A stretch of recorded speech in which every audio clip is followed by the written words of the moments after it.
News 4 के नुमाइंदे मोहम्मद अब्दुल्ला इस वक्त पीर कोट में बैरिस्टर फ़रूक तारड़ MPA के घर में मौजूद हैं और आइए जानते हैं कि उनके वोटर उनसे कितना खुश हैं और वोटरों के वो किस तरह काम कर रहे हैं। जी मोहम्मद अब्दुल्ला। सबके मसाइल सुन रहे हैं, आपको दिखाया जा रहा है कि सुबह से हम यहाँ पे मौजूद हैं और बहुत ज़्यादा रश लगा हुआ है। आइए इनसे बात करवाते हैं। जी देखते हैं क्या कहते हैं। जी अस्सलाम वालेकुम, कैसे आप? खैरियत है? क्या हाल है? खैरियत है? आज ये माशाल्लाह आप यहाँ पे आए हैं फ़रूक तारड़ साहब की रहाइश गाह पे, तो क्या कहना चाहेंगे आप जितने भी यहाँ पे मसाइल जो देख रहे हैं? हाँ जी, हम हल्के के इमाम बहुत ज़्यादा खुश हैं इनसे, ठीक है ना। जी ये अल्लाह ताला ने हमें ना फरिश्ता सिफत MPA दिया है। जी हर एक को अच्छा प्रोटोकॉल देते हैं, हर गरीब अमीर के साथ अच्छा सलूक करते हैं, किसी का काम नहीं रुकता, जी मौके पर ही काम करते हैं, जी हर एक का काम। जी फ़ोन करते हैं इंशाल्लाह काम होता है, किसी का काम नहीं रुकता, नजायज़ नहीं कराते, जी जायज़ कराते हैं लेकिन किसी का रुकता नहीं है। जी हम इलाके के लोग बहुत खुश हैं, हमारे इलाके ने तरक्की की है इनके आने से, ठीक है ना। हमारे इलाके का कोई ऐसा काम तरक्की नहीं रह गया जो हम कहेंगे इनके करवा लें। जी काम इंशाल्लाह सारे हो रहे हैं, तकरीबन हो चुके हैं, 99% हो चुके हैं, बड़ी बात इक्का दुक्का रह गया। बड़ी बात। हम बहुत ज़्यादा खुश हैं अपने MPA फ़रूक तारड़ पे। ये फैमिली बहुत शरीफ फैमिली है सही इंशाल्लाह। सही। ये आप देख रहे हैं कि माशाल्लाह बहुत ज़्यादा यहाँ पे रश लगा कि आज जो आप जितने यहाँ पे आए हैं और सब के मसाइल सुने जा रहे हैं और कह रहे हैं 99% यहाँ पे जो काम रुके हुए थे वो हो चुके हैं। से मौजूद हैं बहुत ही प्यारी शख्सियत के बाद फ़रूक तारड़ साहब के पास। आइए इनसे बात करते हैं। अस्सलाम वालेकुम, कैसे हैं आप? खैरियत? जी अल्लाह का शुक्र, आप खैरियत से हैं? अल्लाह का शुक्र। आज बहुत अच्छा लग रहा है, इतवार वाला दिन आपके पास आए हैं, जितने वोटर्स आपके पास मौजूद हैं, चेयरमैन, आप सबके मसाइल सुन रहे हैं तो बड़ी खुशी हो रही है। क्या कहना चाहेंगे आप?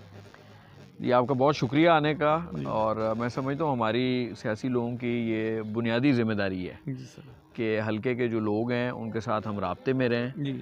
उनके जो मसले मसाइल हैं वो हम जितना ज़्यादा लोगों से राब्ते में रहेंगे, जितनी ज़्यादा मुलाकात करेंगे, खुशी गमी में शामिल होते रहेंगे, उतना ही हमें अंदाज़ा होएगा कि हमारे इलाके के जो लोग हैं जो हमारे साथ इतना प्यार मोहब्बत करते हैं, जो इलेक्शन में कैंपेन भी करते हैं, पोलिंग स्टेशंस पे भी खड़े होते हैं, पोलिंग डे भी भुगताते हैं, वोटर्स को मोबिलाइज़ करते हैं, तो उनसे जितना राब्ता और मुलाकात रहे उतना इलाके के मसाइल का पता लगता है।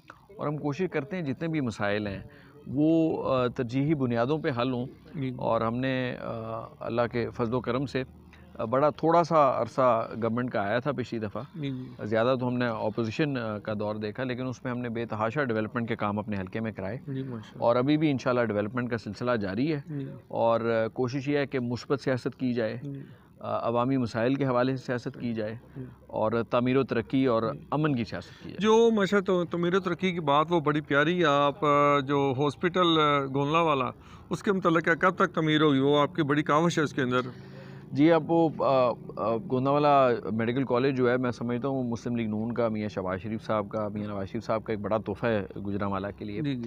मेडिकल कॉलेज फुली ऑपरेशनल है। जो हॉस्पिटल है वो भी आपको पता है शहबाज साहब के दौर में मुकम्मल हो गया, लेकिन पिछली गवर्नमेंट उसको ऑपरेशनल नहीं कर सकी, जो PTI गवर्नमेंट थी। लेकिन अब इंटरिम गवर्नमेंट ने और हमारी जो मौजूदा PMLN की गवर्नमेंट है मैडम मरीम नवाज शरीफ साहिबा की, इन्होंने उसको ऑपरेशनल किया है और उसमें मज़ीद अभी कोई हायरिंग का प्रोसेस शुरू होने वाला है, उसके बाद वो मुकम्मल तौर पे ऑपरेशनल हो जाएगा। जी सर। और आप कोई पैगाम देना चाहेंगे आप सर?